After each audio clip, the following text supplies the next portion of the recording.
So we're back here in the Toltec NOV demo area, and what we're going to show you here is how the tools actually connect together via the interconnect. Legacy style and Toltec's SureMate. So what we have right here is a legacy style centralizer, also known as an interconnect. Basically what it does is connect the two different modules. So this would be in between your battery and your directional, or between your gamma and your battery, or gamma and pulsar, okay? It's made with a keying, loosely termed keying functionality of a half moon style key, okay? There are different connectors on the upper end and lower end. This one, you'll notice, has 4 pins and 6 sockets. The opposite end has 6 pins and 4 sockets, okay? These are the mating pieces for the upper and lower end. You can see they are keyed with that half moon style as well. So what they're doing is this half moon lines up with this half moon, and the connection is made, okay? The problem is you don't get to see that easily when you're on the rig site trying to connect. Let me show you how this works in a module.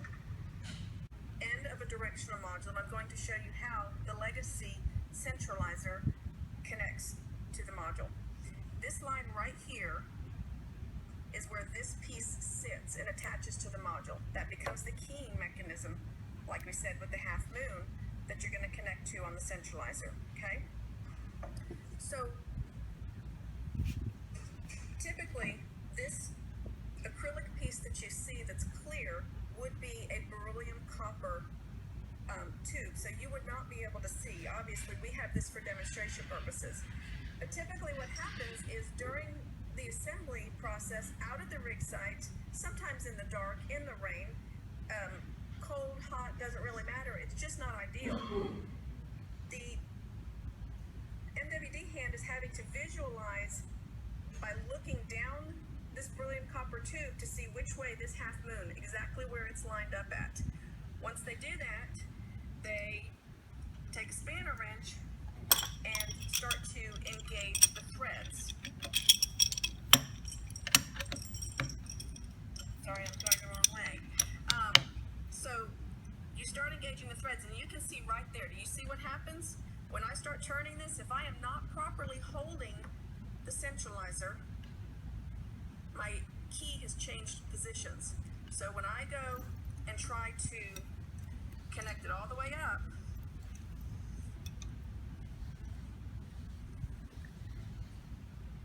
they're not lined up.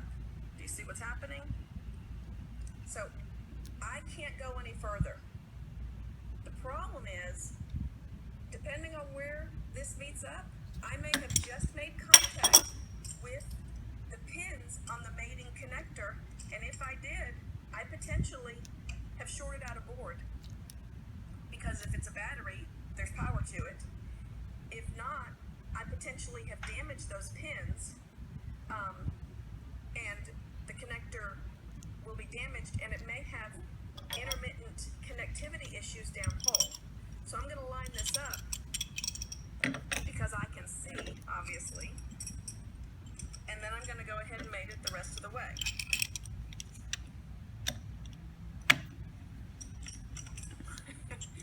It's challenging even with being able to see.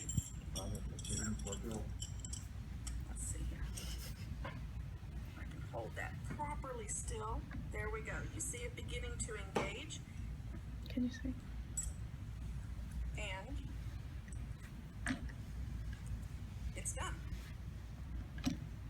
Not without a little bit of trouble and risk at, as I said, over voltaging the boards or damaging pins. The other thing about this design is,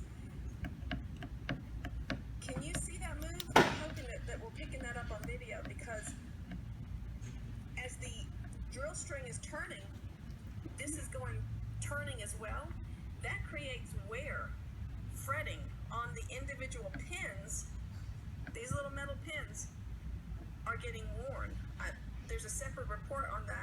send you, just request for that at the end. But when you create wear on those pins, another intermittent connection issue can show up in your downhole environment. Now we're going to move on to showing you the Toltec solution to this problem. Okay, so what we have here is the Toltec SureMate. Okay, it's basically the same type. It's a centralizer. It's got these fins that centralizes the tool string in the drill pipe. So it provides the same function, but it's a much better, more reliable connection. So this one you'll notice has a keying function for 3 keys, and actually on the other end it's keyed for 2.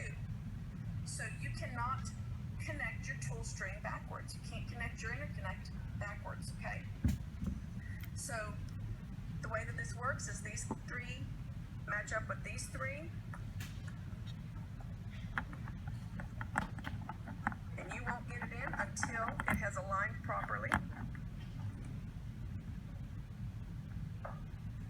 And then that would tighten the rest of the way. So you saw me kind of turning this around because it's not going to connect. And actually, if you look straight down, you can see the metal pieces are touching prior to the pins coming anywhere near making a connection.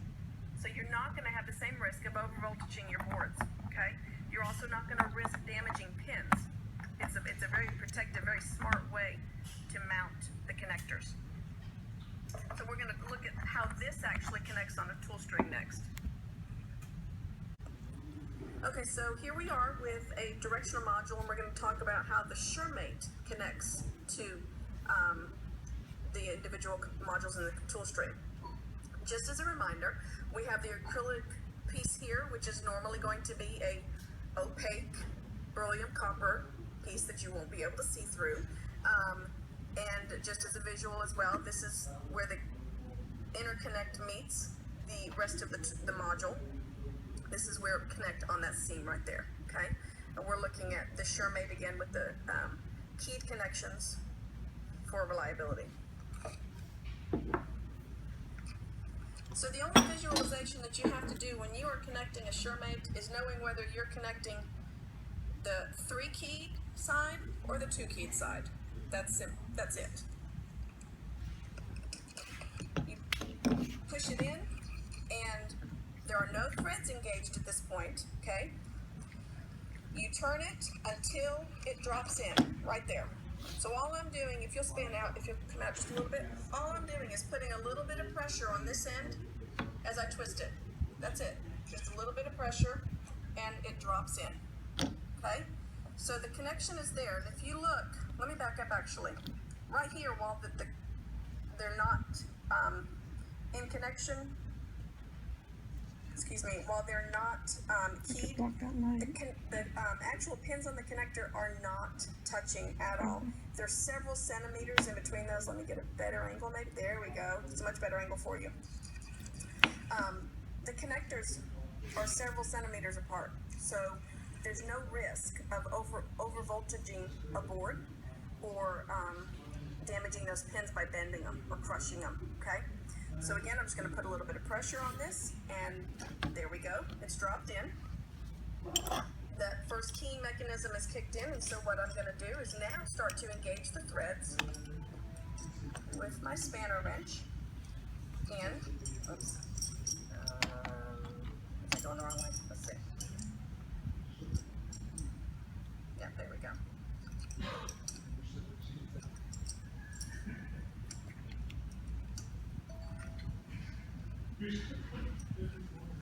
Okay, so you can see these are moving in, and the connection is being made. And then the second keying mechanism goes in, giving it that solid connection. Okay, and that's it. It's done. Now, there's no turning in this like we saw with the legacy connection from side to side, because there's no need to. With that half moon connection, you really have to be able to have a little bit of give in there so that you can line those pins up. Otherwise, you're never going to line them up. Okay, so we got rid of that, so we are no longer concerned with wear on those individual pins on that connector. Secondly, all of the stress from the mounting between the two modules is taken by the spring-loaded connector, okay? So it's spring-loaded. Once you make that connection, it pushes it in, and that becomes a very solid connection that isn't going to move at all. There's no move from side to side or up and down. They're locked, engaged, no longer having to worry about bent pins, broken pins, or wear on those connectors.